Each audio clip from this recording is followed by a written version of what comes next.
కీర్తనలు 119వ అధ్యాయం 121వ వచనం. అవునా? నేను నీతి న్యాయమును అనుసరించుచున్నాను, నన్ను బాధించు వారి వశమున నన్ను విడిచిపెట్టకుము. ఎలా ఉన్నాడంట? ఆయన ఇష్టం వచ్చినట్టు ఉన్నాడంట. నీ కృపతో నన్ను కాపాడంటున్నాడా? పద్దాకలా నాకు నచ్చినట్టు నేను ఉంటా, నువ్వు మాత్రం నీ కృపతో కాపాడుతూ ఉండు, నీ కృపతో నిత్య జీవానికి తీసుకెళ్ళు, నీ కృపతోనే నన్ను నిలబెట్టు, ఏదైనా నాకు మాత్రం నేను నచ్చినట్టుగా ఉంటానని అంటున్నాడా? అట్లాగనట్లేదు. అట్లాగన్న ఆ ప్రార్థన దేవుడు ఆలకించడు. అర్థమవుతున్నాడు? దొంగతనానికి వెళ్ళొచ్చి దొంగతనం చేసి ప్రభా నీ కృపతో నన్ను కాపాడని చెప్పి వెళ్తాం, మళ్ళీ దొంగతనం చేసుకోవటం, మళ్ళీ రావటం, అదే వృత్తిగా ఇవాళ దొంగతనం చేసుకుని వెళ్ళాలి, దేవుని కాపుదలతో మళ్ళీ రేపు కూడా వెళ్ళాలి అనే ఆలోచన మనకు మైండ్లో ఉన్నప్పుడు ఆయన ఇవాళ మనకు తోడుగా ఉండడు. వాక్యానికి విరుద్ధమైన పని ఏది కూడా నేను చెయ్యకూడదు, నాకు సహాయం చెయ్యనంటే అప్పుడు ఆయన తోడుకుంటాడు. అప్పుడైనా తోడుగా నోటి మాటకు కదండి, హృదయ అంతరంగానికి, అంతరంగంతో దేవునితో సహవాసం కలిగి ఉండటం మనం అలవాటు పడాలి. అవునా? పై రూపాలతో పెదాలతో కాకుండా అంతరంగం అనేది దేవునితో కనెక్షన్ ఉండేటట్టుగా, దాంతో దేవునితో సహవాసం కలిగి ఉండేటట్టుగా అలవాటు పడాలి మనం. అంతేనా? కాబట్టి ఇక్కడ కీర్తనకారుడు ఎందుకు అంతగా వణికిపోతున్నాడు? కీర్తనకారుడు, నీ వాక్యమే నన్ను బతికించింది, నాకు మేలు చేయి ప్రభు, మేలు చేయి, ఏం వరం కావాలో కోరుకో అని అంటున్నాడు. ఏం వరం కావాలో కోరుకో. ఏంటంటే ఆ వరం? నీ మాటని తెలియపరచు అని అంటున్నాడు. నీ మాటని తెలియపరచు. ఏం చేయాలో చెప్పు, నేను నీ సేవకుణ్ణి, నా సృష్టికర్తవు నువ్వు, నీ చేత నిర్మించబడ్డవాడిని, నీ ఆజ్ఞలు ఎవరక్కడ అనగానే ఏమంటారు? చిత్తం ప్రభువా అని అంటారు. మన జీవితంలో ప్రతి క్షణం అంతే ఉండాలి. కీర్తనకారుడు అంతే ఉంటున్నాడు. ఆయన కృపను బట్టి మనకు ఒక క్షణం ఆయుష్ ఇచ్చాడంటే, ఒక సంవత్సరం కాదు, ఒక నెల కాదు, ఒక రోజు కాదు, ఒక క్షణం ఆయుష్ ఇచ్చాడంటే, ప్రభువా నీ కృపను బట్టి ఈ క్షణం నాకు ఆయుష్ని ఇచ్చావు, నీకే స్తోత్రాలు. ఎందు నిమిత్తం దీన్ని ఇచ్చావో దాని కొరకు మాత్రమే ఈ క్షణాన్ని నేను ఉపయోగించలాగా నీ కృపతో నీ శక్తి ద్వారా నువ్వే నన్ను నడిపించు తండ్రి అని సబ్మిట్ చేసుకోవాలి. ఎప్పుడెప్పుడంట? బుధవారం, శుక్రవారం, ఆదివారం సబ్మిట్ చేసుకోవాలా? ఎప్పుడంట? ప్రతి క్షణం ఎందు నిమిత్తం నువ్వు దీన్ని ఇచ్చావో ప్రభువా దాని కొరకు మాత్రమే ఉపయోగించేటట్టుగా నీ కృపతో నీ శక్తి ద్వారా నువ్వే నన్ను నడిపించమని కోరుకోవాలి. ఆ భయము వణుకు మనలో ఉన్నప్పుడు ఆయన నామాన్ని మహింపరచగలుగుతాం. ఆయన ఇష్టపడి ఇంకొక క్షణం ఇచ్చాడు అనుకోండి, మన ముందున్న పని ఒకటే, ఎందు నిమిత్తం ఇచ్చాడు దాని కొరకు ఖర్చు పెట్టాలి. ఇంకెంతవరకు చాలు అన్నాడు అనుకోండి, ఏం చేయాలి? అది గొప్ప భాగ్యంగా ఎంచుకొని ఆయనకే మహిమ చెల్లించాలి. అర్థమవుతుందండి? కుమ్మరివాడి చేతిలో మట్టి ఏం చేసిద్ది? ఆయన వాడుకుంటే దాని మీద ఉంటుంది, ఆనందించింది, ఆయన చేతుల్లో తరించిపోయింది. ఆయన దాన్ని తీసి పక్కన పడేసాడంటే అది పక్కకి వెళ్ళిపోవటానికే ఇష్టపడింది అంతే. మళ్ళీ వచ్చి దాని మీద కూర్చుంటుందా? నేను వెళ్ళననిద్దా? అట్లాగేం ఉండదు. నాకు ఇంకా టైం ఇవ్వు, దాన్ని ఫిజికే అని తీసుకుంటా, లేకపోతే ఇంకొకరిని తీసుకుంటా అంటే కాదు. అవునా? కీర్తనాకారుడు ఉండే విధానం ఉండాల్సిన, ప్రతి ఒక్కరు ఈ భూమి మీద ఉండాల్సిన విధానం అని ఆయన మహాకృపను బట్టి మనల్ని ప్రేమించి చెప్తున్న మాట. ఇలాగుండు అని అంటున్నాడు. ఇలా ఉండు, మనం కలిసి ఉండొచ్చు శాశ్వత కాలం అని అంటున్నాడు.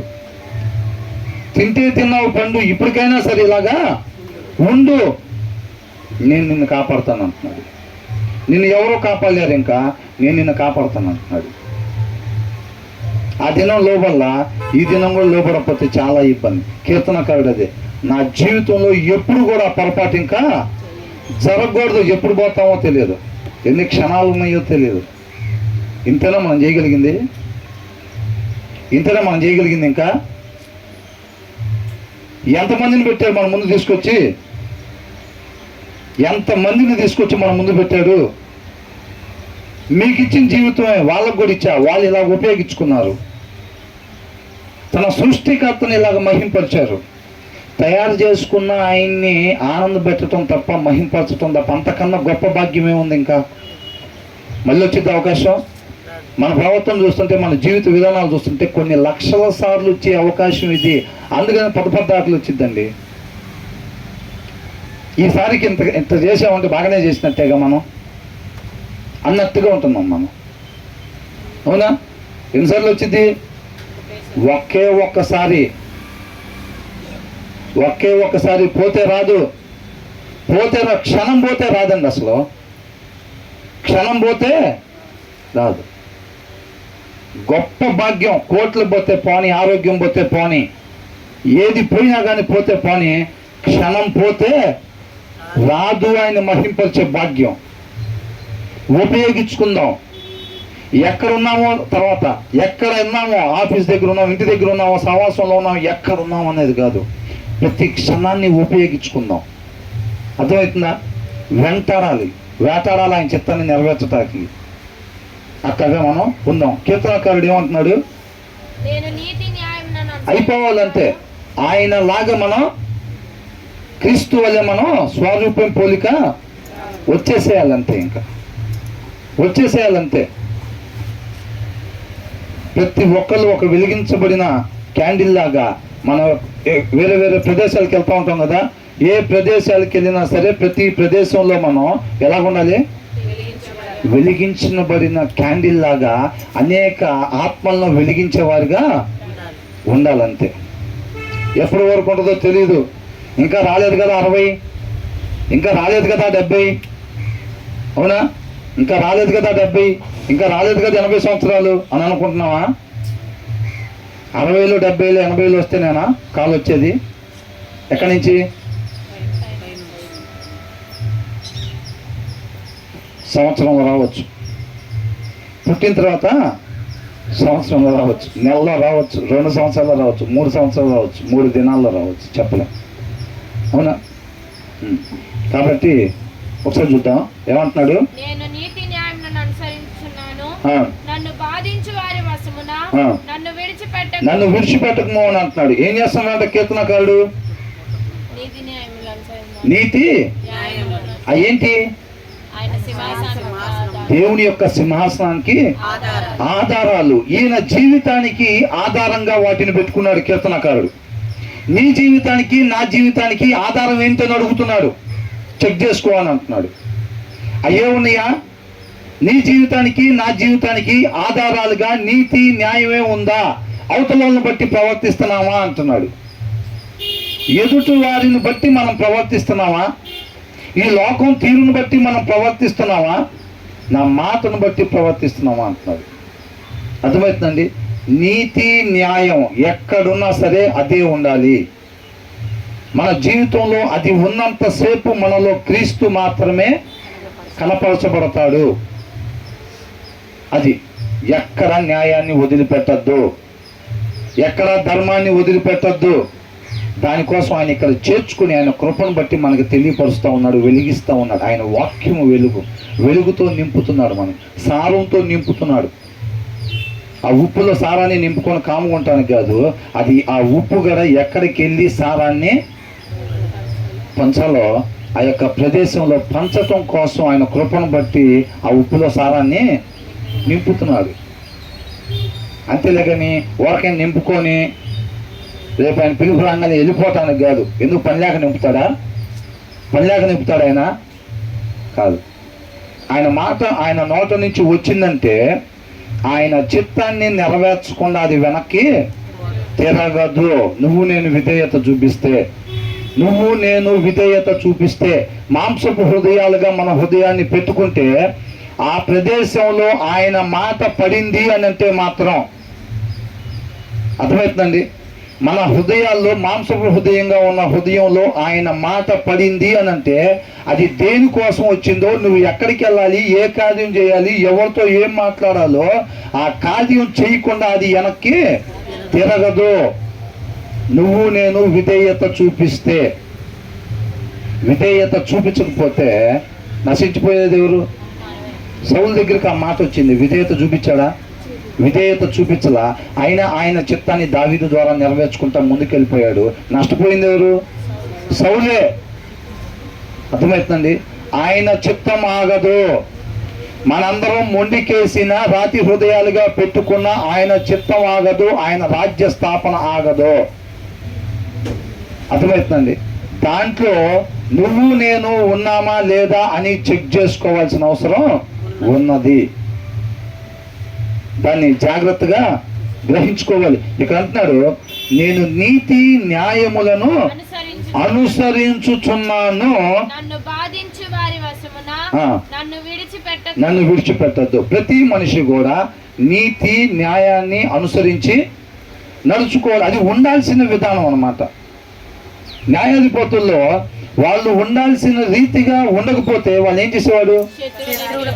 శత్రువులకి అప్పగించేవాడు. అదే కీర్తనకారుడు అంటున్నాడు, నేను ఉండాల్సిన రీతిగా ఉంటున్నాను అని అంటున్నాడు. అంటే ఎలాగంట? ప్రతి మనిషి ఎలా ఉండాలంట? నీతిగా న్యాయంగా ఉండాలంట. నేను అలా ఉంటున్నాను కాబట్టి నన్ను ఎవరికి అప్పగించొద్దు అని అంటున్నాడు. అవునా? మరి మనమేం కోరుకుంటున్నాం? నీతిగా న్యాయంగా లేకపోతే మనల్ని ఎవరికి అప్పగిస్తాడు? అప్పగిస్తాడా లేదా? ఖచ్చితంగా అప్పగిస్తాడు. శత్రువులు అంటే ఎవరు? లోకము శరీరము లాగినను లోబడక నేను వెళ్ళదను. ఎవరంట? లోకము శరీరం. లోకం శరీరం. నీతి న్యాయంగా లేవనుకో, నీ శరీరేచ్ఛలకి అప్పగించబడతావు. అవునా? శరీరేచ్ఛలకి అప్పగించబడతావు. శరీరాన్ని అనుసరించే వాళ్ళు ఎవరు? అపవాది సంతానము. క్లియర్గా రాయించబడింది.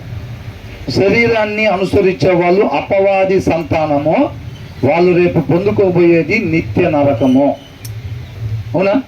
ఆత్మను అనుసరించే వాళ్ళు దేవుని పిల్లలు అనబడతారు. రేపు వాళ్ళు పొందుకోబోయేది నిత్య జీవము. అంతేనా? కాబట్టి ఆత్మను శరీరానికి లోకానికి మనం అప్పగించబడకుండా ఉండాలి. లోకంలో ఏముంది?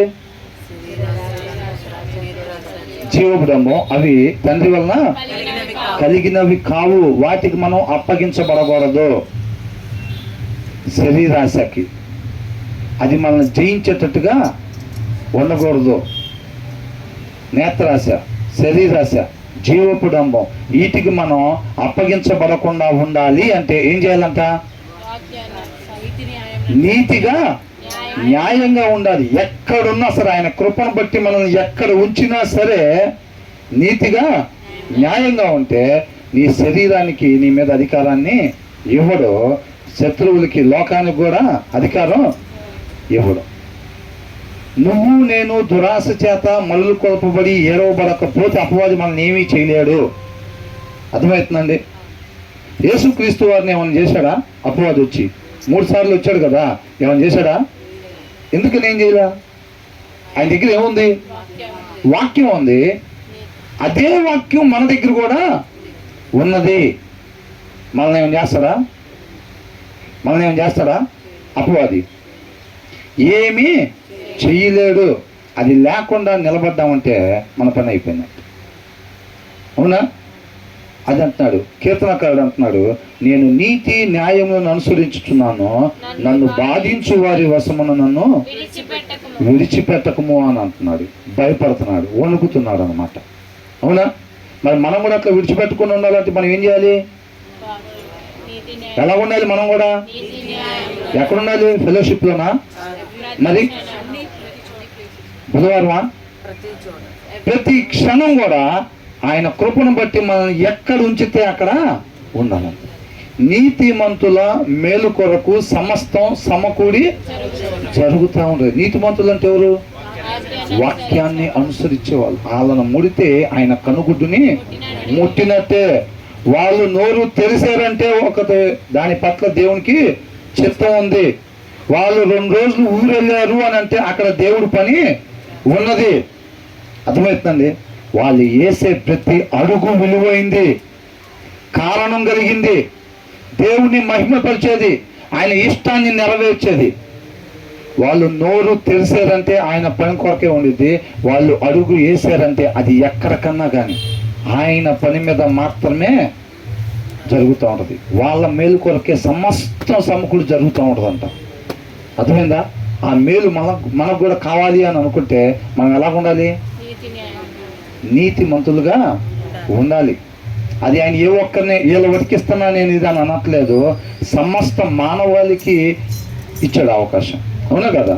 మనం నీతిమంతులుగా ఉంటే మన మేలు కొరకే సమస్తం సమకూడి జరుగుతూ ఉంటుంది. ఈ సృష్టిలో సమస్తం కూడా అంట మన మేలు కొరకు జరుగుతూ ఉండిద్ది అంట. ఎప్పుడు?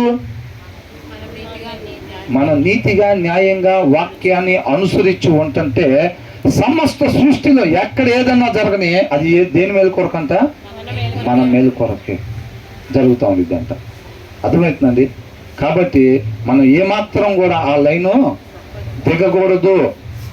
ఆ లైన్లో ఉన్నంతసేపే దేవుడు కాపుదల మనకు ఉండిద్ది.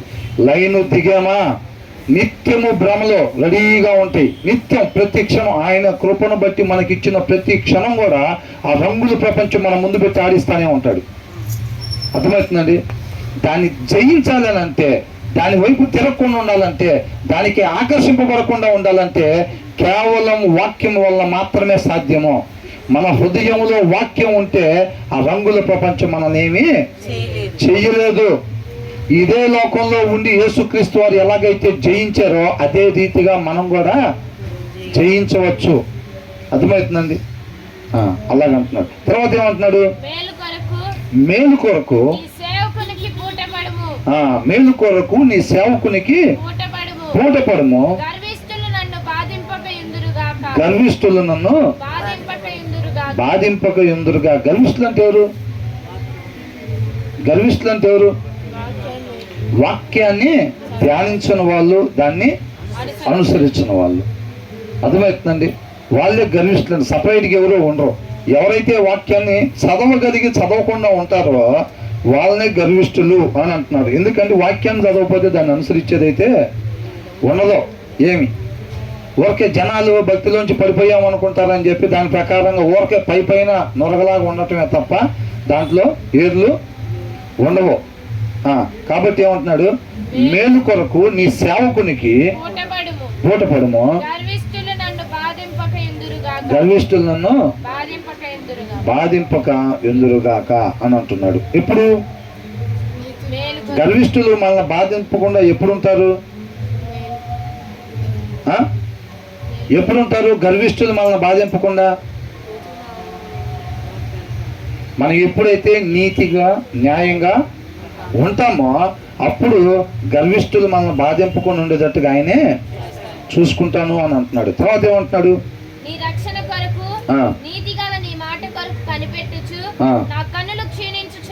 నా కన్నులు క్షీణించుచున్నవి అని అంటున్నాడు. మన పరిస్థితి కూడా అలాగే ఉందా? మన పరిస్థితి అలాగే ఉందా? ఆజ్ఞ అతిక్రమణ చేసి మనం ఎక్కడున్నాం? బావిలో పడిపోయి ఉన్నాం, అవునా? పాపం అనే బావిలో మనం పడిపోయి ఉన్నాం. ఆయన కృపను బట్టి రక్షణ ఆయన కృపను బట్టే వచ్చేది. ఆయన ఏమన్నాడు? నువ్వు పోగొట్టుకున్న స్థితిని నేను మరలా నీకు దయచేస్తానని ఆశని చిగురింపు చేశాడు అనమాట. అవునా? ఆశని చిగురింపు చేశాడు. ఏమంటున్నాడు కీర్తనకారుడు? నీ రక్షణ కొరకు దేనికోసం అంట? బంగారం కోసమా, వెండి కోసమా, డబ్బు కోసమా, పేరు కోసమా, ఆరోగ్యం కోసం, దేనికోసం క్షీణించిపోతున్నాడు అంట? నీ రక్షణ కొరకు,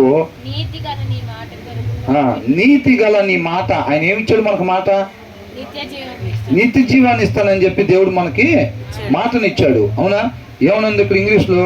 my eyes fail looking for your salvation. నీ రక్షణ కొరకు ప్రభువా నువ్వు నాకు ఒక మాట ఇచ్చావు కదా, పోగొట్టుకున్న స్థితిని మళ్ళా నీకు దయచేస్తానని. తండ్రితో ఉండే వాళ్ళం మేము పోగొట్టుకున్నాం, పడిపోయాము.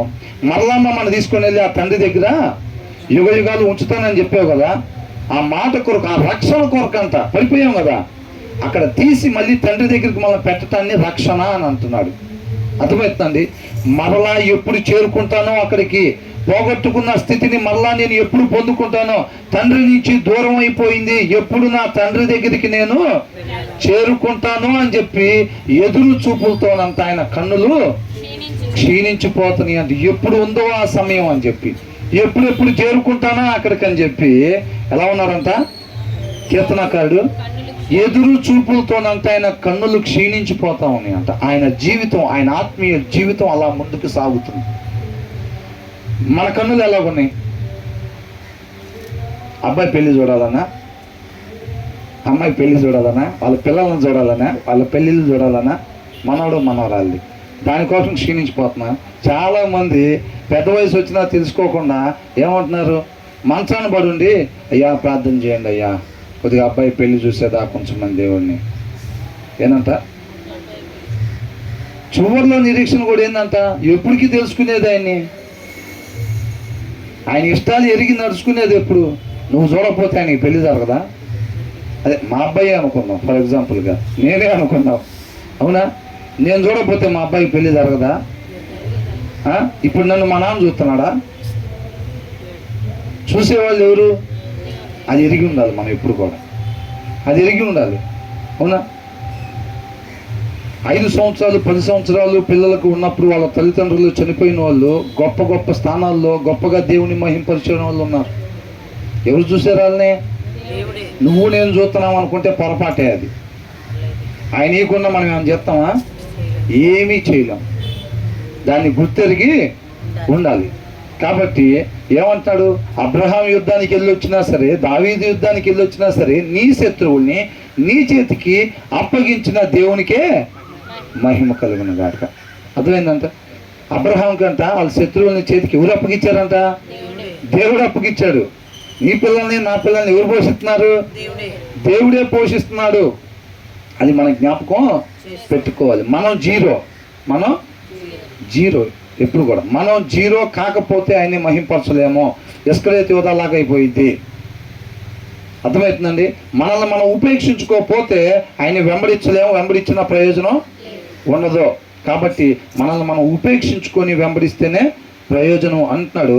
My eyes fail looking for your salvation, looking for your righteous promise అని అంట. ఎలాంటి వాగ్దానం అంటే దేవుడు మనకు చేసింది?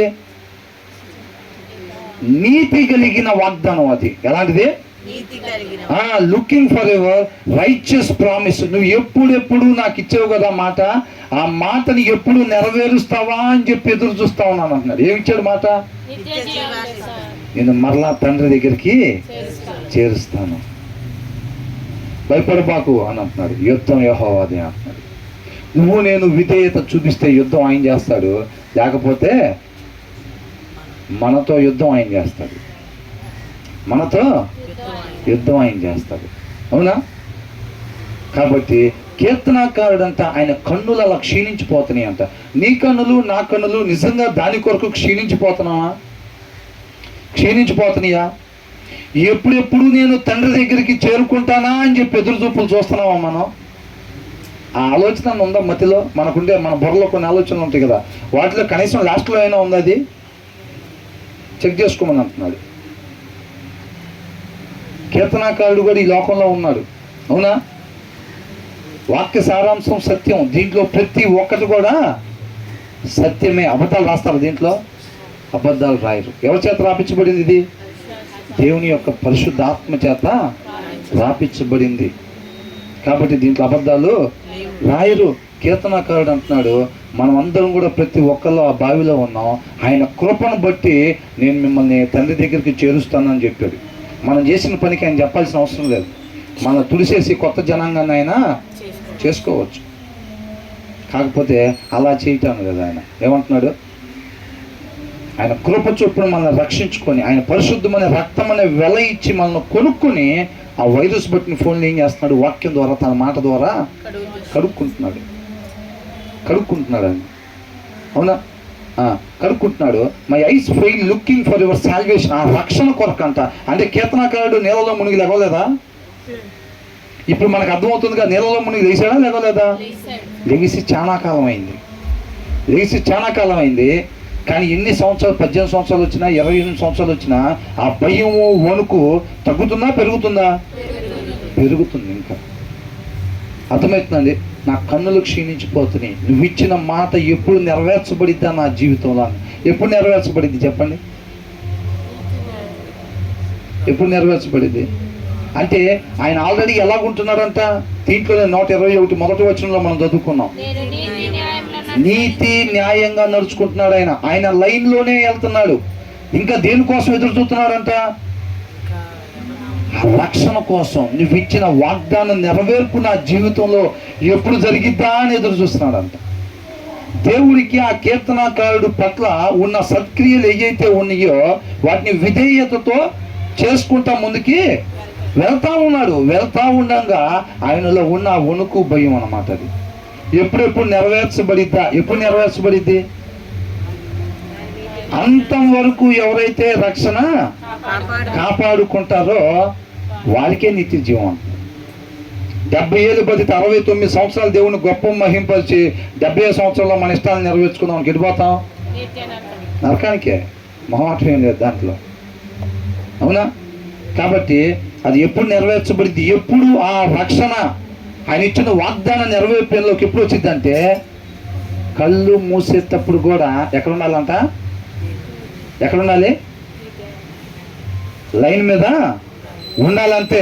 లైన్ ఎక్కితే కాదండి. లైన్ ఎక్కితే కాదు.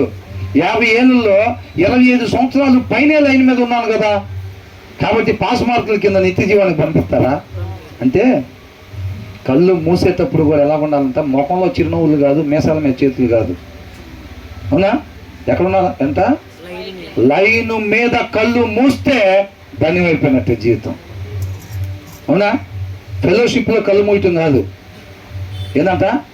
వాక్యం జరుగుతుంటే కళ్ళు మూయటం కాదు. ఎక్కడంతా కళ్ళు మూయాల్సింది? లైను మీద కళ్ళు మూస్తే మన జీవితం ధన్యమైపోయినట్టే, అంతే. అదే కోరుకుంటున్నాడు అనమాట. లైన్ మీద భయంతో వణుకుతో వెళ్తా ఏమాత్రం కూడా ఆకర్షింపబడకూడదు.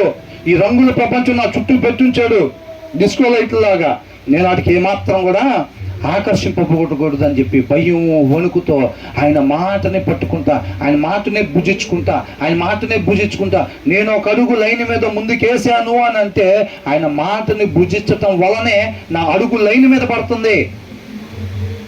ఆయన మాట నేను భుజించకపోతే నా అడుగు ఎక్కబడిద్ది? లైను పక్కన పడిద్ది, అంతే. ఆయనకి అది భయం. నన్ను జీవింపజేసేది నీ మాట, నన్ను రక్షించేది నీ మాట. ఆ మాట నేను చదవకుండా వదిలిపెడతానా? నువ్వు మాట్లాడకపోతే నా పని అయిపోయినట్టే అంటున్నాడు. ఇగో నా మాటలను ఇచ్చాడు, నీ మాటలైనా సరే ఆడు ఉండను అంటున్నావు. ఏంటంట? ఆయన నీ మాటలు నాకు తెలుసు, అవమర్లో ఉండాను అంటున్నాను. అర్థమవుతుందా?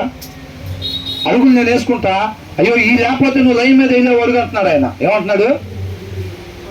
ఈ లేకపోతే నువ్వు దీన్ని భుజించకపోతే నీ అడుగు లైన్ మీద పడతాను అంటున్నాడు. నా అడుగుల సంగతి నేను చూసుకుంటాలే కానీ నువ్వు అవమర్లో ఉండు అని అంటున్నాడు. ఆయన అంటున్నాడు అట్లాగ అవ్వదు అని అంటున్నాడు. ఇది తినకపోతే నీ అడుగు లైన్ మీద పడతాను అంటున్నాడు. దాన్ని తెలుసుకోవాలి. అందుకని ఏమంటున్నాడు కీర్తనాకారుడు? Looking for your salvation. ఆయన కన్నులు క్షీణించిపోతున్నాయి అంట. ఎప్పుడెప్పుడు చేరుకుంటానా అక్కడికని. ఎప్పుడు చేరుకుంటాడు? కళ్ళు మూసిన తర్వాతే చేరుకుంటాడు. గొప్ప భాగ్యంగా జయించితిని అని కళ్ళు మూస్తాడంట, అవునా? కళ్ళు మూసేటప్పుడు ఎలా ఉండాలి? గొప్ప ఆనందం, బాధతో అయ్యో చచ్చిపోతున్నాను కాదు, అయ్యో చచ్చిపోతున్నాను అనేది ఎవరు? ఆయన ఇష్టాన్ని పక్కన పెట్టి మన ఇష్టాన్ని నెరవేర్చుకుంటారు చూసారా? అయ్యో చచ్చిపోతున్నాం అంట. లైన్ మీద ఉండే వాళ్ళు కళ్ళు మూసేటప్పుడు ఏముంటుంది? జయించితిని. పౌలు గారు ఏం చెప్పారు? మంచి పోరాటము పోరాడి తిని. అది ఉండాలన్నమాట కళ్ళు మూసేటప్పుడు. ఆ స్వరం వినపడాలన్నమాట. అర్థమైందా? ఎప్పుడు మూస్తామో కళ్ళు మనకు తెలుసా? కాబట్టి ఏం చేయాలి? ఎనీ టైము లైన్ మీదే ఉండాలంతే. ఎప్పుడు పిలుపు వచ్చిందో తెలియదు కాబట్టి లైన్ మీదే ఉండాలి. నా పని పిలుపు ఎప్పుడు వచ్చింది అనేది కాదు, లైన్ మీద మాత్రమే ఉండటం, వాక్యాన్ని భుజించటం, నా అడుగు లైన్ మీద వేసుకోవటం. వాక్యాన్ని ఆయన మాట వాక్యాన్ని భుజించటం అంటే ఏంటి? ఆయన మాట ఏది చేయమంటున్నాడు, ఏది చెయ్యొద్దు అంటున్నాడు. వాక్యం వెలుగై ఉంది. ఆ వెలుగు ఏం చేసిద్ది? ఎటు వెళ్ళాలో ఎటు వెళ్ళకూడదో మనకి తెలియపరిచిద్ది. కాబట్టి ఆయన ఏమి చేయమంటున్నాడో అది మాత్రమే చేసేటప్పుడు అడుగు మన లైన్ మీద వేసుకుంటా వెళ్తా ఉంటాము. ఇక చాలు అని అన్నాడు అనుకో, అయిపోయినట్టు. అవునా? అది బస్సు ఎన్ని గంటలకు తెలియనప్పుడు ముందే పోయి బస్ స్టాండ్లో ఉండాలి. మనకి పిలుపు ఎప్పుడో తెలియనప్పుడు ఎనీ టైం మనం లైన్ మీద ఉంటే ఎప్పుడు పిలిచినా ప్రాబ్లం ఏముంది? ఇంకా ఏదన్నా కొన్ని కార్యాలు నీ ద్వారా నా ద్వారా చెయ్యాలని ఇష్టపడుతుంటే చేస్తాం, అవి కూడా ఆయన మహింపరుస్తాం. ఇంకా చాలని అనుకున్నాడు అనుకో, నీకే మహిమ. అలాగా నువ్వు అట్లా నడుస్తుంటే నీ పిల్లలు ఇద్దరు నిన్ను ఇట్లా చూస్తూ ఉంటారు. నువ్వు వేసే ప్రతి అడుగు నీ పిల్లలు ఇట్లా చూస్తూ ఉంటారు. తండ్రి వేసే అడుగులు, తల్లి వేసే అడుగులు ప్రతి ఒక్కరు కూడా చూస్తూ ఉంటారు ప్రతి క్షణం పిల్లలు. అర్థమవుతుందండి? నువ్వు అలా నడుస్తుంటే నీ పిల్లలు నా పిల్లలు ఎలా నడుస్తారు? వేరొక దారిలో నడుస్తారా? ఏదో లోకంలో ఒక సామెత ఉంది, ఆవు చూసారా, ఆవు చేలో మేస్తే దూడ గట్టు మీద మేసిద్దా? అది కూడా ఎక్కడ మేసిద్దంట? చేలో పడే మేసిద్ది. అవునా? అది గుర్తు పెట్టుకోవాలి. నీ పిల్లలకు నువ్వు 1000 మాటలు అరే సరిగుండాలి కాదు, చూస్తూ ఉన్నారని మనం ప్రతి క్షణం ఎప్పుడైతే అట్లా నడుచుకుంటా వెళ్తున్నామో పిల్లలు చూసి అదే అడుగుల్లో చక్కగా వేసుకుంటూ వెళ్తూ ఉంటారు. అది నీ పిల్లలు నా పిల్లల్ని ఎవరు చూసినా సరే వాళ్ళు కూడా అదే నేర్చుకుంటారు. ఆ లైన్లో ఉన్నంతసేపు నీలో నాలో ఎవరు కనపడుతూ ఉంటారు? క్రీస్తే కనపడుతూ ఉంటాడు. అవునా? ఆ లైన్లో మనం ఉన్నంత నీతి న్యాయంగా ఉండేటప్పుడు మనలో ఎవరు కనపడతారు? క్రీస్తు మాత్రమే కనపడతాడు అనమాట. అవునా కదా? ఆ దారి ఎక్కడికి తీసుకెళ్ళిద్ది? తండ్రి దగ్గరికి తీసుకుని వెళ్ళిద్ది అనమాట. కాబట్టి మనం ఎక్కడున్నా సరే నీతిని తప్పద్దు. పరిస్థితి మన ముందు ఏదన్నా ఉండనీగాక నీతిని మాత్రం తప్పద్దు, ధర్మాన్ని మాత్రం తప్పద్దు. ఎక్కడన్నా ఉండని 20,000 రూపాయల జీతమా? ధర్మాన్ని తప్పితే 1,00,000 చేస్తానంటున్నారా? ఏం చేద్దాం? 2 లక్షలు అయితే జాగ్రత్తగా ఆలోచించుకొని చెప్పండి. 5 అయితే మళ్ళీ వచ్చిద్దో రాదు అవకాశం. 5 ధర్మాన్ని తప్పితే, న్యాయాన్ని తప్పితే ఏం లేదు. సింపుల్, పెద్ద ప్రాబ్లం ఏం లేదా అంటున్నాడు. అది అర్థమైందా? కాబట్టి ఆ భయం వణుకు మనలో ఉన్నది. తర్వాత ఏమంటున్నాడు? ఏమంటా? Deal with your servant according to your love అని అంటున్నాడు. ఎవరు లవ్ అంట? మళ్ళీ తీసుకొస్తారు హిజ్కియా అని. నీ కన్నులు ఎదుట నేను ఎలా ఉన్నానో తెలుసు కదా, దాన్ని బట్టి నాకు ఇంకొక అవకాశం ఏమో అరవైన తర్వాత. అవునా? మనకు కావాల్సిన ముక్కలు ఏరుకొచ్చుకోవటమే దాంట్లో నుంచి. మనకు అవసరమైన ఏరుకొచ్చుకోవటం. ఏమంటున్నాడు? డీల్ విత్ యువర్ సర్వెంట్, నీ సేవకుడిని చిత్తం ప్రభువా అని చెప్పి ఆయన చెప్పింది చేయకుండా తిరిగే వాళ్ళు కాదు. మనం ఇక్కడికి వచ్చి ఏమంటాం? ప్రభువా నాతో మాట్లాడు, నాయన మాట్లాడని ఉనికిచ్చే మాటని చెబుతాం. ఆయన చెబుతాడు ఏం చేయాలి ఏం చేయకూడదు చెబుతాడు. బయటికి వెళ్ళి ఏం చేస్తాం? మన ఇష్టం. అదంతా చేయకుండా వచ్చే వారం వచ్చి మళ్ళీ ఏం చేస్తాం? ప్రభువా మాట్లాడు నాయన, అదే అనుకుంది. ఇష్టం వచ్చినట్టు గుండి వచ్చి నీ కృపతో అని చెప్పి మళ్ళీ వారం అంతా ఇష్టం వచ్చినట్టు తిరిగి వచ్చి నీ కృపతో నాయన ఆయన కృపతో కాపాడతాడు. ఎప్పుడు నీకెప్పుడు నీ ఇష్టాన్ని నెరవేర్చుకోకుండా ఆయన ఇష్టం కొరకే జీవించాలనే ఒక ఆలోచన నీ అంతరంగంలో పెట్టుకున్నప్పుడు కీర్తనకారుడు ఏం చేశాడంట? వాక్యాన్ని మాత్రమే అనుసరించేటట్టుగా తన హృదయాన్ని అంతా అట్లా సెట్ చేసేసుకున్నాడంట. నీ హృదయం నా హృదయం ఎలాగుందని అడుగుతున్నాడు దేవుడు. అవునా కదా? కాబట్టి ఏమంటున్నాడు? సేవకుడు అంటే చెప్పిన పని చేయనోడు కాదు. ఏమంటున్నాడు? Deal with your servant according to your love, నీ కృపను బట్టి అని అన్నాడు. కృప అంటే ఏంటి? యోగ్యత లేని వారికి యోగ్యతను. అక్కడ ఏమంటున్నాడు? And teach me your decrease అని అంటున్నాడు. అంటే ఆయన మాటను పొందుకోవటానికి కూడా అర్హత మనకి లేదు. మరి అలాంటి పని మనం చేసింది. అవునా? అవిధేయత. అయినా సరే ఏమంటున్నాడు? ఆయన మాట మన దగ్గరికి ఎట్లా రావాలంట? ఎవరి కోసం పంపిస్తారండి? కొంతమంది పిల్లలు ఏమంటారు తెలుసా? కన్నా తర్వాత చూడక చేస్తారా ఏంది? ఏంటంటే ఎవడు కనమన్నాడు? ఏంటంట ఎవడు కనమన్నాడు మమ్మల్ని? కన్నా తర్వాత ఎవడి కోసం పెడతారు ముద్ద అంట అనే పిల్లలు లేరా? ఉన్నారు. నీ కడుపుని పుట్టాము అనవసరంగా, అసలు ఎక్కడ పుట్టిన్నారు అసలు. ఇంకా నేను చాలా దరిద్రం పట్టుకుంది అది ఇది అని చెప్పి ఇంట్లోంచి వెళ్ళే వాళ్ళు చాలామంది ఉంటారు. కాబట్టి ఈయన ఏమంటున్నాడు? Deal with your servant according to your love. నీ కృపను బట్టి ఏమంటున్నాడు? నీ మాటను నాకు తెలియపరచు. ఆయన మాటను పొందుకునే అర్హత కూడా మనం కోల్పోయాం. నీ కృపను బట్టి ప్రభువా నీ మాట నాకు తెలియపరచు. ఏం చెయ్యాలో చెప్పకపోతే నువ్వు మా ఇష్టం వచ్చినట్టుగా మేము చేసి నశించిపోయేవారుగా ఉంటాం. కాబట్టి ఏమంటున్నాడు? వాక్యం ఏం చేసిద్ది? ఎలా ఉండాలో ఎలా ఉండకూడదో చెప్పిద్ది. కాబట్టి నువ్వు ఆ మాట నీ మాట చెప్పకపోతే మేము నశించిపోతాం. కాబట్టి నువ్వు నాతో మాట్లాడు. ఏం చేయాలో, ఎలా ఉండాలో ఎలా ఉండకూడదో నాకు ప్రతి క్షణం తెలియపరుస్తూ ఉండు అని అంటున్నాడు. కొంతమందికి అలా తెలియపరుస్తుంటే ఇప్పుడు వాక్యమా, ఇప్పుడు దేవుడు మాట్లాడతాడా? మనం ఏడంటాం? అరగంట సేపు కూర్చొని, గంటన్నర సేపు కూర్చొని ఆయన మాట మనం ఎక్కడ ఉంటాం? అవునా? అట్లా అంటున్నాడు. Deal with your servant according to your love and teach me your decrease. నీ కృపను బట్టి నాయన నాతో మాట్లాడు అని అంటున్నాడు. నేను మొన్న ఆయనకు ఆ సహాయం చేసే కదా, ఈయనకి ఈ సహాయం చేసే కదా, ఇప్పుడు దాకా నేను లైన్ మీద నడిచే కదా, దాన్ని బట్టి నాకు ఒక మాటను దయచేయని అన్నట్ల ఎట్లా అంటున్నాడు? నువ్వు లైన్లో ఉన్నావు అని అంటే ఆయన కృప, నేను లైన్లో ఉన్నాను అంటే ఆయన కృప. ఆయన కృప లేకుండా మనం లైన్ మీద ఉండలేము. అది మన గొప్పతనం కానే కాదు. అందుకనే ఈ బైబిల్లో ఉన్న భక్తులు మొత్తం కూడా వాళ్ళ జీవితంలో జయించి సమస్తం ఆయన కృపతోటే మమ్మల్ని నడిపించి జయాన్ని మాకు అందించాడని చెబుతున్నారు తప్ప మేము చేసామని అనుకోలేదు. అలా అనుకున్న నెబుకద్నెజర్ పరిస్థితి ఏమైంది? నా మహిమ కొరకు ఈ రాజ్యాన్ని నేను స్థాపించుకుంది కదా అని అనుకున్నాడు. అనుకున్న మరుక్షణం అంట ఏమైంది? గడ్డి మేసేవాళ్ళలాగా అయిపోయాడు. ఎవరు నెబుకద్నెజర్ని పిలిచింది? ఆయన జనాలైన ఇశ్రాయేలీయుల్ని నెబుకద్నెజర్కి అప్పగించింది ఎవరు? దేవుడు అప్పగించాడు. దేవుడు అప్పగించకుండా నెబుకద్నెజర్ తెచ్చుకుంటాడా? ఒక్కనన్నా టచ్ చేస్తాడు అసలు? అది మర్చిపోయాడు. మనం కూడా ఎంతమందిని ఆత్మ రక్షించా, ఎప్పుడన్నా పొరపాటునన్నా మన జీవితంలో ప్రవేశించిందంటే మతాషే.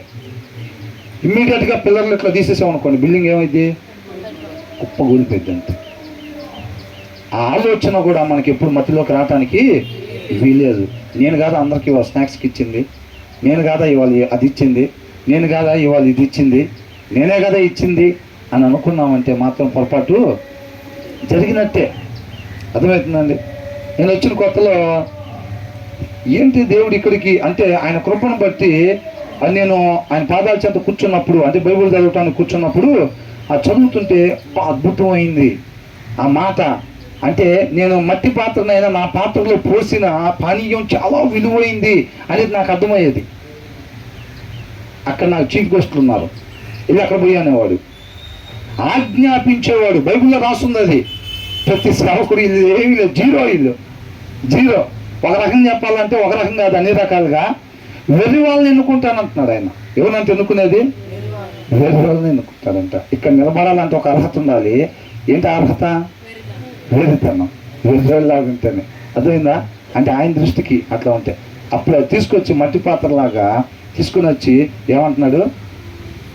నాకు విలువైన మనుషులు ఉన్నారు అక్కడ, నువ్వు పోయి తీసుకుని వెళ్ళి అక్కడ పోయి అని అంటున్నాడు. అర్థమైందండి? ఇక్కడున్న ప్రతి ఒక్కళ్ళ పట్ల ఆయన కృప ప్రేమ ధారాళంగా ఉందన్నమాట. అర్థమవుతుందా? ధారాళంగా ఉంది అసలు. అక్కడ పోయి నాకు ఇష్టమైన వాళ్ళు, ప్రియమైన వాళ్ళు, అర్థమవుతుందండి, నేను ఆనందించే వాళ్ళు అక్కడ ఉన్నారు, నువ్వు తీసుకుని వాళ్ళ దగ్గర పోయి అని అంటున్నాడు. నేను దానికోసం వచ్చాను. ఏమంటున్నారు తెలుసా? నేను అనుకున్నాను ఫస్ట్లో, ఏంటి ఇక్కడ పెద్ద వయసు వాళ్ళు ఉంటున్నారు ఎక్కువ, ఇక్కడికి పంపిస్తున్నాడు ఏంటి దేవుడు ఆ మాటని, వీళ్ళు ఎక్కడికి పోయి చెప్పగలుగుతారు అసలు అని అనుకుంటా ఉండేవాడిని. నా ఫస్ట్లో అది మతిలో ఉండేది. ఇక్కడ అంత పెద్ద వయసు వాళ్ళు ఉన్నారు, తీసుకుని వెళ్ళి అక్కడికి చేపిస్తున్నాడు, ఇంత విలువైన పానీయం తీసుకుని వెళ్ళి దేవుడు అక్కడ పోస్తున్నాడు అది వీళ్ళు దాగి ఏం చేస్తారు అసలు, వీళ్ళు ఎక్కడికి పోయి సువార్త చెప్పలేరు కదా అనే ఒక డౌట్ నాకు ఉండేది. దేవుడు తర్వాత నాకు తెలియపరిచింది, పిచ్చోడా నువ్వు ఇవాళ కళ్ళు తెరిచి చదువుతున్నావు చూసావా, నీకు ఆ చదువు చదివించింది వాళ్ళ కోసమే అంటున్నాడు. నువ్వు ఇంగ్లీష్లో ఒక మొక్క చదువుతున్నావు చూసావా, నీకు తెలియదు, మీ నాన్నకు తెలియదు. ఏదో లోక సంబంధంగా మీరు ఆశించేదో చదివించాను అనుకుంటున్నారు. ఈ దినాన నువ్వు పోయి అక్కడ వాళ్ళకి చెప్పాలి కాబట్టి నేను చదివించానని అంటున్నాడు. నిన్ను చదివించిన దానికి అక్కడ నాకు ఇష్టమైన వాళ్ళు, ప్రియమైన వాళ్ళు, అక్కడ చదవలేని వాళ్ళు ఉన్నారు. దానికోసం నిన్ను చదివించాను నేను అని అంటున్నాడు. నాకు అప్పుడు అర్థమైందనమాట. అందుకోసం ఆయనకి ఇష్టమైన వాళ్ళు ఇక్కడ ఉన్నారు, ప్రియమైన వాళ్ళు ఉన్నారు, ఆయన ఆనందపడే వాళ్ళు ఇక్కడ ఉన్నారు. వాళ్ళ కోసం నేను చదివించాను. నేను అక్కడ దాకా నోరు తెరవకుండా నేను ఏదైతే పోతున్నానో అది తీసుకుని వెళ్ళి అక్కడ పోయాను అన్నాడు. ఆజ్ఞాపించడం అని ఉంది దాంట్లో. అది తీసుకొచ్చి పోయి బిల్డప్లు ఇచ్చామనుకో, ఎక్కడికొచ్చి నేను కదా మీకు చెబుతున్నా ఆ మాటలో అనంటే ఏమైంది, తీసేసి నెక్స్ట్ ఎవరైతే కాసుకొని కూర్చొని ఉంటారో, సాష్టాంగపడి ఉంటారో వాళ్ళని తీసుకొచ్చి ఇక్కడ నిలబెడతాడు. అంతే, అవునా కదా, నిలబెడతాడు. అంత ఇష్టం అన్నమాట ఇక్కడికి వచ్చే ప్రతి ఒక్కళ్ళు. ఈయన కొద్దిమంది అవుతున్నారు, 15 మంది అవుతున్నారు, పెద్దోళ్ళు అవుతున్నారు, ఏంది ఇక్కడికి పంపిస్తున్నాడు ఆ పానీయం అని అంటే ఆయనకు అంత ఇష్టం. అది అర్థమవుతుందండి. మిమ్మల్ని మర్చిపోడు, మిమ్మల్ని విడిచిపెట్టడు. అంతవరకు కూడా ఎక్కడెక్కడి నుంచి, ఎక్కడ పుట్టాను ఎక్కడ పెరిగాను పంపించాడా లేదా మీ దగ్గరికి, నన్ను కాదు తర్వాత ఇంకొకళ్ళు ఎక్కడెక్కడి నుంచో పంపిస్తాడు. వాళ్ళ దగ్గరికి వెళ్ళండి, నా మనుషులాళ్ళు, నా వాళ్ళు, నాతో ఉండిపోయే వాళ్ళు అంటున్నాడు. తీసుకుని వెళ్ళి అక్కడ పోయి దానికోసం నిన్ను చదివించానని అంటున్నాడు. ఇంకా బ్రహ్మాండంగా చెప్పేవాళ్ళు వస్తారు తర్వాత భవిష్యత్తులో. అర్థమవుతుందండి. మీకోసం, నా కోసం గొప్ప గొప్ప చదువులు చదువుతూ ఉన్నారు. వాళ్ళు దేవుని దగ్గర విధేయతని చూపిస్తూ ఉన్నారు, నడిపిస్తాడు ఇక్కడ. అర్థమవుతుందా. మీకోసం, నా కోసం అనేక మందిని సిద్ధపాటు చేసి వాళ్ళని ఇక్కడికి పంపిస్తూ ఉన్నారు అన్నమాట. అది చూసుకోవాలి. తర్వాత ఏమంటున్నాడు, నేను నీ సేవకుడను, నీ శాసనములను గ్రహించినట్లు నాకు జ్ఞానము కలుగ చేయము. నేను నీ సేవకుడను, నీ శాసనములను గైకొన్నట్లు నాకు జ్ఞానము కలుగ చేయము. ఎవరంట ఈయన? నేను నీ సేవకుడిని అని అంటున్నాడు. I am your servant, give me discernment that I may understand your statutes అని అంటున్నాడు. నేను నీ సేవకుని, నాకు ఆ వివేచనని దయచేయి ప్రభువా అని అంటున్నాడు. నీ వాక్యాన్ని అర్థం చేసుకుని, నీ ఆలోచనని అర్థం చేసుకుని ఆ జ్ఞానాన్ని నాకు దయచేయి ప్రభువా అని వేడుకుంటున్నాడు. ఇది ప్రార్థనా కీర్తన. ఇది అర్థమవుతుందండి. ఒక నీతిమంతుడు చేసే ప్రార్థనా కీర్తన అన్నమాట ఇది. దీంట్లో మీరు గమనించారా, 22 ఆల్ఫాబెట్స్ ఏదైతే హీబ్రూ భాషలో ఉండే 22 ఆల్ఫాబెట్స్లో డివైడ్ చేయబడి ఉండేది ఇది మొత్తం. అందుకనే మనకి ఒక్కొక్క దాంట్లో, ఒక్కొక్క ఆల్ఫాబెట్లో కేవలం 8 వచనాలు మాత్రమే ఉంటాయి. మీరు ఏ ఆల్ఫాబెట్లో అయినా చూసుకోండి, ఎన్ని ఉంటాయి? 8 వచనాలే ఉంటాయి ప్రతి దాంట్లో కూడా. అవునా. ఇది అలాగా చేయబడి ఉందన్నమాట. ఇది ప్రార్థనా కీర్తన. ఏమంటున్నాడు, ఐ యామ్ యువర్ సర్వెంట్, నేను నీ సేవకుని, నీ ఆలోచనని అర్థం చేసుకునే జ్ఞానాన్ని దయచే, అది దైవ జ్ఞానం అని అంటున్నాడు. ఆ జ్ఞానంతో ఆత్మీయ జీవితాన్ని జయించగలుగుతాము. ఆ జ్ఞానంతో లోక జ్ఞానం ఎంత ఉన్నా కానీ పనికిరాదండి. లోకంలో ఏదో సంపాదించుకోవడం పనికొచ్చింది, తర్వాత అది మొత్తం మస్ట్ వల్లే తీసివేయబడింది. దాంతోపాటు ఆ జ్ఞానాన్ని పొందుకొని మనం నడుచుకుంటుంటే మనం కూడా ఆ మస్ట్ వల్లే తీసి కాల్చివేయబడతాం అన్నమాట. అర్థమవుతుందండి. మనం ఆత్మీయ జీవితంలో ముందుకు సాగాలి, జయించాలంటే ఏ జ్ఞానం కావాలంటున్నాడు? దైవ జ్ఞానం కావాలి అని అంటున్నాడు. అది ఎలా గడుగుతున్నాడు కీర్తనకారుడు?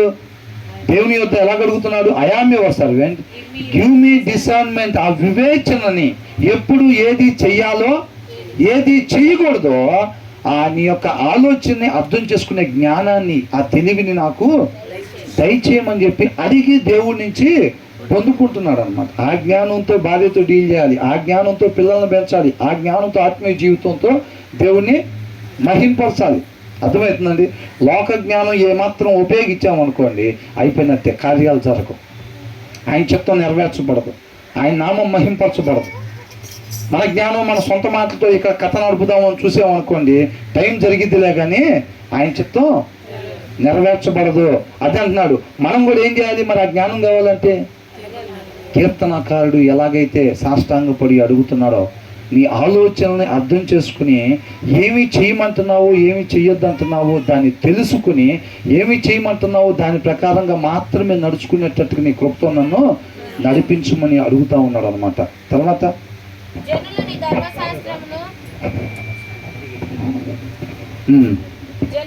ధర్మశాస్త్రమును నిరాకారము చేసి ఉన్నారు. ఏం చేశారంట జనులు? ధర్మశాస్త్రాన్ని నిరర్ధకము అనుందా? నిరర్ధకము ఏం చేశారంట? అర్థం లేనిదిగా. నిరర్ధకం అంటే ఏంటి? అర్థం లేనిదిగా చేశారు అని అంటున్నాడు. 126 అదేనా? జనులు నీ ధర్మశాస్త్రమును నిరర్ధకము చేసి ఉన్నారు. యెహోవా ఇదే సమయము వాక్యాన్ని అంతా మీరి జనాలు ఏం చేస్తున్నారంట? నడుచుకుంటున్నారంట. వాక్యాన్ని మీరి జనాలు నడుచుకుంటా ఉన్నారు. ఏమని అంటున్నాడు? It is time for you to act lord అని అంటున్నాడు. అర్థమైందా? Your law is being broken అని ఉంది. అర్థమవుతుందండి? ఒక వాక్యాన్ని మనం అలా మీరేవారిగా ఆయన ఉగ్రతకి పాత్రలుగా అయ్యేవాళ్ళంగా మనం ఉండొద్దు. మనం లైన్ దిగామంటే ఎవరుంటారు మనకెదురు? దేవుడే మనకి ఎదురుంటాడు. అర్థమవుతుందండి? ఆ పని ఏంటంటే అపవాదికి ఏందనుకుంటున్నారు ఇష్టపడేది? దేవుడు మనం ఇద్దరం ఒకవైపు ఉంటాం ఇష్టం ఉండదు.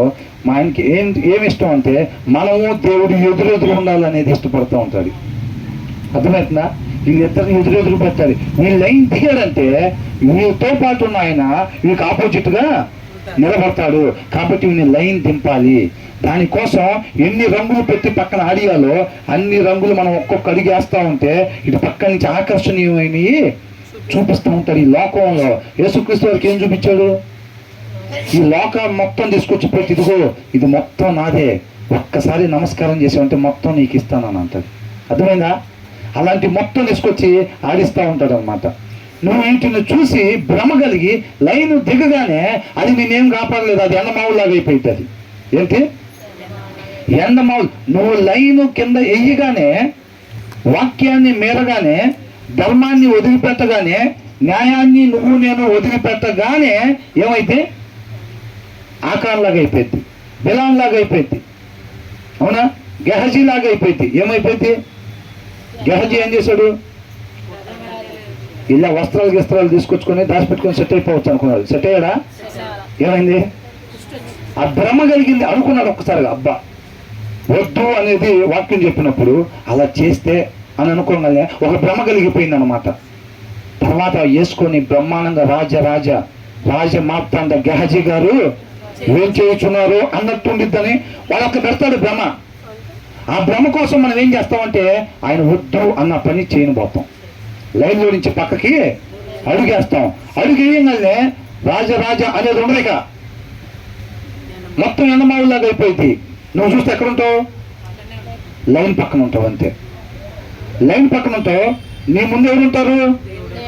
దేవుడు ఉంటాడు. అంతే, కత్తి పట్టుకొని. ఏంటి మన పరిస్థితి?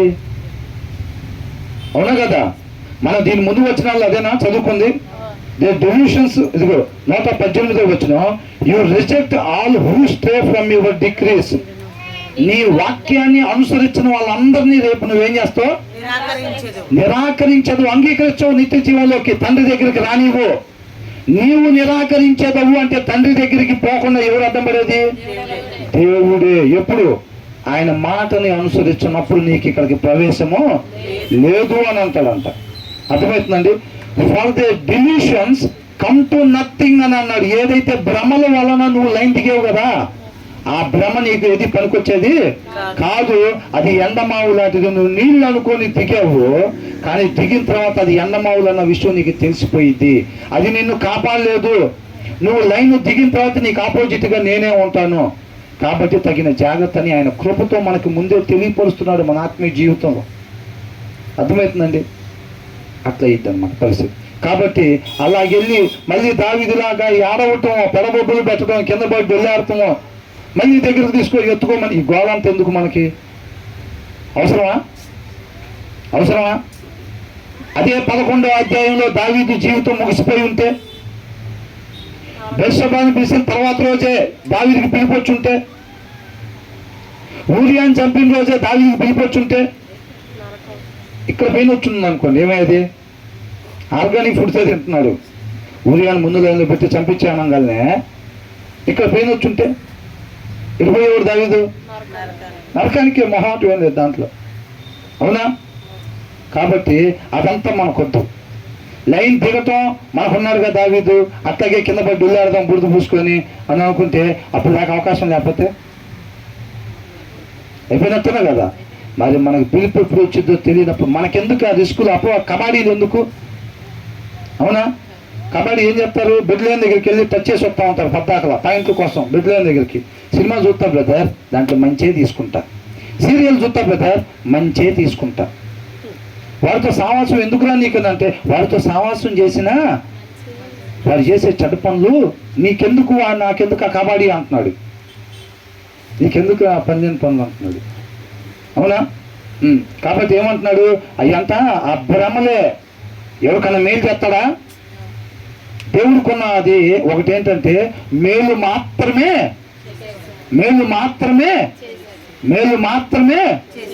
ఇప్పుడు కొద్దిగా ఒక 15 to 20% వచ్చింది వాయిస్. అయిపోయిందండి, ఈ వచనంతో ముగిద్దాం. అట్లయితే అపవాదికి కూడా ఒక సెంటెన్స్ ఉంది, ఏంటంటే కీడు మాత్రమే చేసేవాడు. అంత తెలిసిన తర్వాత కూడా ఇక్కడ లైట్లు వెలుగుతుంటే పక్కన ఏం చేస్తాం ఒకసారి, ఇంత బాగుంది లైటు, అవునా? ఏం చేస్తాం లైను అట్లా. సాతాను మాట, అపవాది మాట అవ్వ ఎన్నప్పుడే ఆ పండు రమ్యంగా కనపడిందంట, అవునా కదా? అపవాది మాట విన్నప్పుడేనంట రమ్యంగా కనపడిందంట. నీ హృదయంలో నా హృదయంలో వాక్యం లేకపోతే ఎవరిని చూసినా భర్తలాగానే అనిపిస్తారు, ఎవరిని చూసినా భార్యలాగానే అనిపిస్తారు, అంతే, అవునా కదా? అది కాబట్టి వాక్యంలో హృదయం లేకపోతే అంతే. నేను చెప్పటం అని కాదండి, ఎక్కడైనా పరిస్థితులు అంతే రమ్యంగానే కనపడతా ఉంటాయి, అన్నీ రమ్యంగా కనపడతాయి. హృదయంలో వాక్యం ఉంటే ఎవరు ఎలా కనపడాలో అలాగే కనపడతారు, అంతే. తర్వాత ఏమంటున్నాడు? కాబట్టి కీడు మాత్రమే చేసేవాడు కాబట్టి ఆ భ్రమకి లోపడకూడదు, వాటిని మనం జయించేవారుగా ఉండాలి. ఎన్ని వచనాలు ఉన్నాయి? ఇంకా 2 ఉన్నాయా? సరే, తర్వాత ధ్యానించుకుందాం దాన్ని మనం. దేవుడు మహాకృపను బట్టి ఇంతవరకు దేవుడు మనతో మాట్లాడుతూ వచ్చాడు, అంతేనా? ఈ విన్న వాక్య ప్రకారంగా మాత్రమే మనం జీవించేవారుగా ఉండాలి. కాబట్టి ఈ 3 వచనాలు 4 వచనాలు 5 వచనాలు కాదండి, ఇంటికి వెళ్ళిన తర్వాత సమృద్ధిగా, అర్థమవుతుందా? ఇది ట్రైలర్ అంటారు చూసారా, ట్రైలర్ లాంటిది మీకు అసలైంది. అంటే ఏంటి, నేను సినిమాలు సీరియల్ అంటున్నారు ఏంటి బ్రదర్, గట్టిగా చూస్తాను అనుకుంటాను, అనుకోబాకండి. నేను అవన్నీ ఏం చూడను, అర్థమవటం కోసం చెప్తున్నా, అవునా? ఒక సినిమా రిలీజ్ చేసే ముందు ఏమేస్తారు? ట్రైలర్ వేస్తారు అనమాట. అట్లాంటిది మీరు ఇంటికి వెళ్ళిన తర్వాత సినిమా మొత్తం చక్కగా ఆయన పాదాలు చెంత చేరి చక్కగా ఆయనతో సమయాన్ని గడపండి. ఎలా గడపాలి? హృదయ అంతరంగం ఆయనకి కనెక్ట్ కావాలి, హృదయ అంతరంగం ఆయనతో సహవాసం చేయాలి, అర్థమవుతుందండి? హృదయ అంతరంగం సహవాసం చేయాలి. అప్పుడు ఆయన పోలికలోకి, ఆయన స్వరూపంలోకి మనం మార్చబడతాం. ఎక్కడికి పోయినా ఆనందం, ఎక్కడికి పోయినా ధర్మాన్ని విడిచిపెట్టద్దు, న్యాయాన్ని విడిచిపెట్టద్దు, నీతిని విడిచిపెట్టద్దు. అదే వెలుగు అంటున్నాడు. అదే వెలుగు ఇక్కడ ఉన్నప్పుడు కాదు, మన జీవితంలో ప్రతి క్షణం ఆరాధనలో భాగమే. కాబట్టి ఎక్కడ ఉన్నా సరే నీతిని విడిచిపెట్టద్దు, న్యాయాన్ని విడిచిపెట్టద్దు కదా. ఫస్ట్ వచనంలో ఏమన్నాడు? నేను నీతిగా న్యాయంగా ఉంటున్నాను, కాబట్టి నా శత్రువుల చేతికి నన్ను అప్పగించద్దు అని అంటున్నాడు. కాబట్టి దేవుని సింహాసనానికి ఆధారాలే మన జీవితానికి ఆధారాలు కావాలి తప్ప వేరొక ఆధారం ఉండకూడదు. కాబట్టి దయచేసి చెప్పేది ఏంటంటే, ఎక్కడికి పోయినా నీతిని, న్యాయాన్ని, ధర్మాన్ని విడిచిపెట్టద్దు. అదే క్రీస్తుని పోలి జీవించటం అంటే. దేవునికి మహిమ కలుగును గాక.